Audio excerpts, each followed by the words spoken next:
Hi everyone, welcome back to my channel and welcome back to another Ruby Tuesday design team video. I'm going to put the little hashtag right here on the screen so you know that that's the hashtag you want to follow on YouTube and on Instagram. That is how you will see all the projects that the Ruby and Pearl design team creates. So one of us creates a new project for every Tuesday in the month. So there's a new project and a new girl. Every single Tuesday, and we rotate. So I know a lot of people have been already following along, but if you didn't know, that's what we do. And so this week, this Tuesday is my project. So I wanted to show for my project just sort of like the different ways that you can use these images, that's sort of non-journaling related. So we all like to do crafting, and maybe journaling isn't our only like crafting activity that we enjoy. So I just thought I would show something that I've been interested in lately, and it's making these little altered boxes. And I'm going to show you how I use the digitals in the boxes.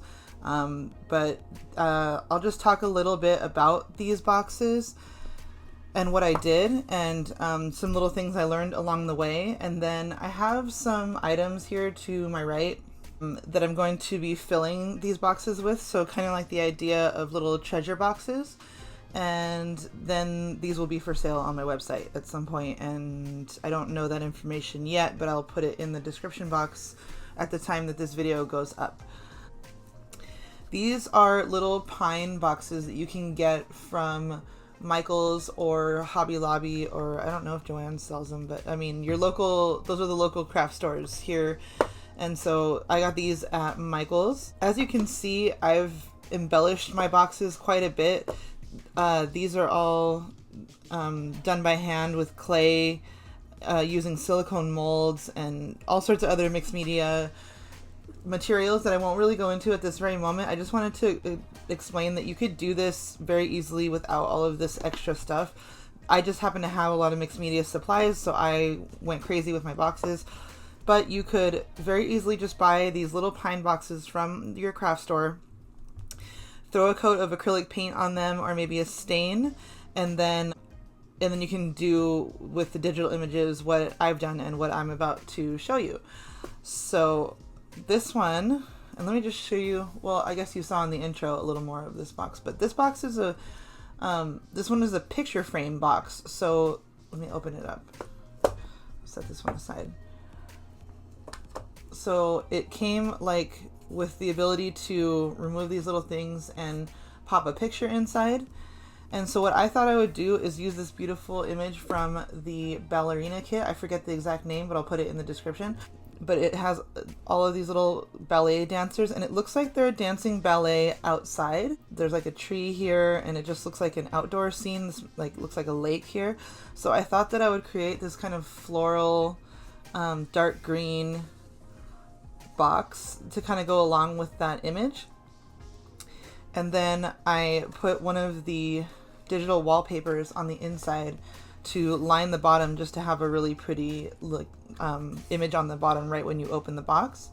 And so what I did was I decoupaged this, and if you don't know what that means, it's basically taking a piece of paper and gluing it. So you would need to use a decoupage glue. The most popular one is Mod Podge, which is what I used, and it basically glues the paper down to your surface, and then you put the glue or the decoupage glue on top as well, and it kind of seals it in. So you can look up on YouTube how to do that. I'm no expert, so I don't have a tutorial for you on how to decoupage, but I think that you could easily find one on YouTube, because that's where I learned, and there's, I'm telling you, hundreds of videos on how to do that. And it's just super easy.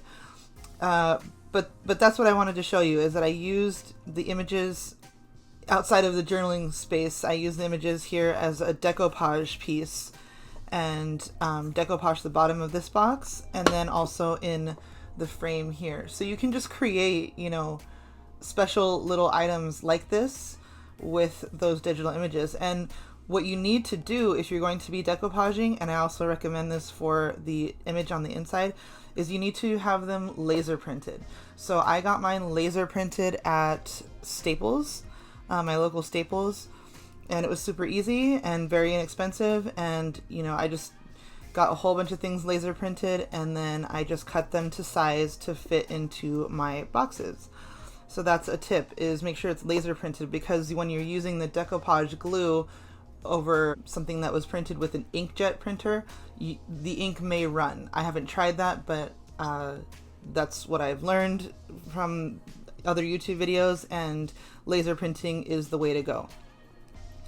So that's my little tip. And so yeah, I just wanted to mention those two little tips. Is one, get your images laser printed if you're going to be decoupaging, or if you're going to be using it in the photo frame like this, you could print it on photo paper. I didn't do that. This is one of the laser printed images, but you could print it on photo paper as well and have a nice quality image to go in your frame if you're getting a frame box like this. And then this box here, I just want to show you, I just decoupaged the inside. So for this one, I used the Seaside. I think it's called the Seaside. So I used that one, and I just decoupaged this beautiful image of a bird here, and then some of the blue French ledger on the bottom. And I kind of did some grunginess, like grungy wax on the inside, just to make it look a little more antique. But yeah, so these are just, you know, really inexpensive little boxes, and you could do, like I said, just the painting. This one comes with a really cool clasp. So even that itself is just very decorative. So you could just paint the box and have this really pretty hardware here, and then just do your decoupaging on the inside.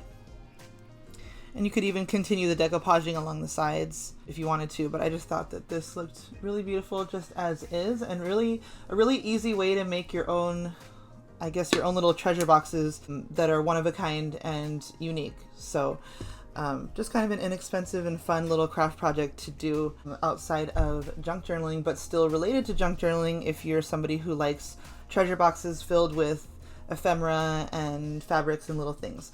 So I wanted to just take you along while I fill up these little boxes. Leave me some comments if you have any questions about how I did this. I'm not going to go super into like the work I did as far as all of these extra embellishments, because I'm no expert and they do take quite a while, and there's a lot that goes into the details, but I just simply wanted to show you just that with a little bit of decoupage glue and Mod Podge. You can even find it at like the dollar store, and some of the Mod Podge and the printed images can get you a really pretty project. So yeah, let's fill these up. I'm gonna set the rest of this video to music, and you can kind of watch how I fill these with various little items. So thank you guys so much for watching. Let me know in the comments if you like this video, and let me know if you have any questions that I can help you with if you want to make some boxes like this. So yeah, here we go.